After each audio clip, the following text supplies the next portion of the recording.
experienced throughout my life is not going to be the same as another woman who may have grown up in a different environment. Disagreement, but not clarity. I say that being a woman or womanhood is an objective thing. Right, but it's objective outside of one's own opinions or experiences. So, but are we at the point where we're discussing where this is not something based on your chromosomes, but something maybe based on a construct? Well, no, it also can be objectively witnessed in empirical ways, in biological ways, in scientific ways. Okay, so to clarify, we're still discussing whether womanhood is on chromosomes or not. There's a problem. They are trying to fight for female rights, female equality, but they can't define. Isn't that? I know I may not have a PhD, master's, whatever you want to say, but if you can't define what a woman is, then you have a problem. You have a problem. There's a problem. Oh, you're running my mind. I can't lose this love in this love in this loving. Don't wanna lose this love in this loving. Hey guys, welcome back to my YouTube channel. If you're new here, thank you for tuning in. For being here before, thank you for tuning in. I love you all so much. Make sure you click that subscribe button if you haven't. Comment down below. I love your comments and opinions on this video. So there's this video on the internet which is 1 conservative versus 25 liberal students, and there's so many things that were talked about in this video that I was so stunned by the views and the values that these liberal students hold. As much as I would say that my beliefs and value system aligns way more with the conservative side, I would say that there's something called common sense. And so the major thing I'm going to be focusing on in this video is the part where these liberal students see being a woman as being subjective. How does that even make sense? Then why fight for feminist rights? Why stand for women rights when you cannot define what a woman is? When did defining what a woman is become such a hard topic and such a topic of debate, when there are more important things to talk about, like economic policies, human trafficking, and whatnot? These people have so much peace of mind, so much time on their hands. That's why they could debate these kind of things, because African countries, third world countries that are still developing and up and coming, I feel like this is the least of the conversations that will be had.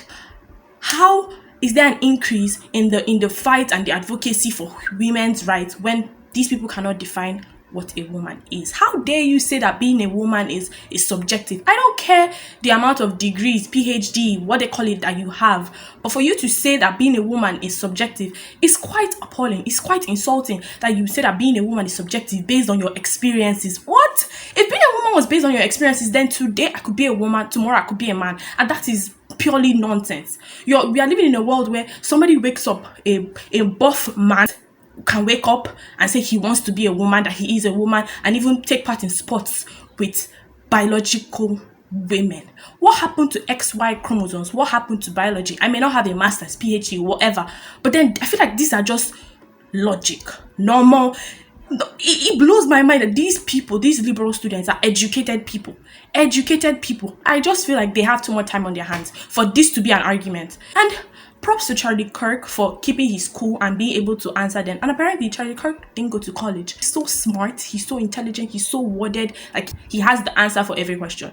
Factual answers, not just hearsay, because these liberal students, a lot of them were just talking on hearsay. I don't want to talk about the full video. What's on my mind is the fact that these people have an issue with defining what a woman is. It's like something of argument when you ask a liberal one, what is a woman? And then it's like something they can't. What day and age are we living in? Like, maybe the peace and stability that they're experiencing in their country it's getting that they have so much free time to talk about things like this. Like, Africans can't relate. This should never be a topic of what is a woman. Then why do we have to celebrate mothers? Why do we put women on a pedestal? A woman can give birth. A woman can carry a child. A man cannot carry a child. A man is a provider, a protector.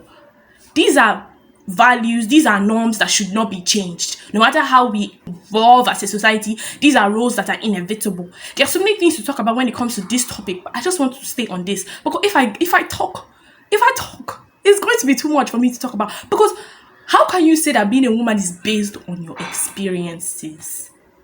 That means, isn't it a scary world that we live in, that you would say because a 6'1" huge buff 50-year-old man identifies as a woman, then he can have the opportunity to enter the female restroom with females, even as young as. That's mind-blowing to think about.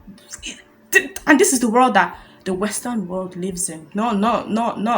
At least that's the one thing that we Africans can boast about. The day that we can boast about economic success and political success, then that would be a really good day. But at least we can boast of this. Even an illiterate can easily point out that, okay, this is what it means to be a man and this is what it means to be a woman. But a liberal that has the PhD, master's degree in gender studies and all the big, you cannot define. It's quite insulting if asking somebody what is a woman and they can't define it, and they are very defensive and arrogant about it. It's wild. It's mind-blowing that this should be a discussion and things like this should be allowed. I usually watch SVU, like Law and Order Special Victims Unit, and when I look at America now, I'm like, some of these things that they are normalizing, SVU, like they are just considered a crime. Because what is a man doing identifying as a little girl, a little 5-year-old girl? And issues like this should be categorized under mental disorders. These people need help. It's not something that will knock my hate on them or whatever. Like, if you're having a gender identity crisis, it means you need help. And there are professionals that are good for the job.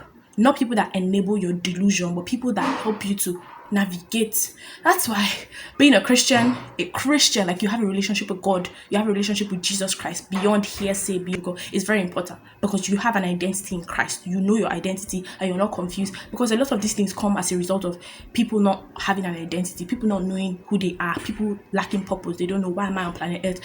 Why did God put me on the earth? That's why Jesus came to die for us, to give us an identity. Because somebody that is fully grounded in Christ, this is the least of their problems.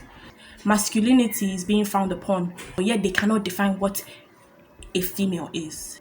They are trying to fight for female rights, female equality. But I know I may not have a PhD, master's, whatever you want to say, but if you can't define what a woman is, then you have a problem. Like, there's a problem. I watched a video on Instagram of a girl that got 0/20 in her research paper for using biological woman in her research paper. She got 0/20, and the professor said the project was nice, but the fact that she used biological woman is wrong. I'm like, what?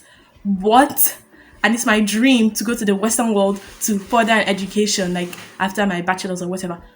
That's the world I'm going to live in. The Lord is my strength. Because how you fail somebody for using biological woman in a project? Social sciences are in trouble. The medical doctor is shaking. If you have a problem identifying whether you're a man or a woman, it's a mental issue, and it should not be normalized. Instead, those people need help. They really need help. Not just psychological help, spiritual help. Jesus.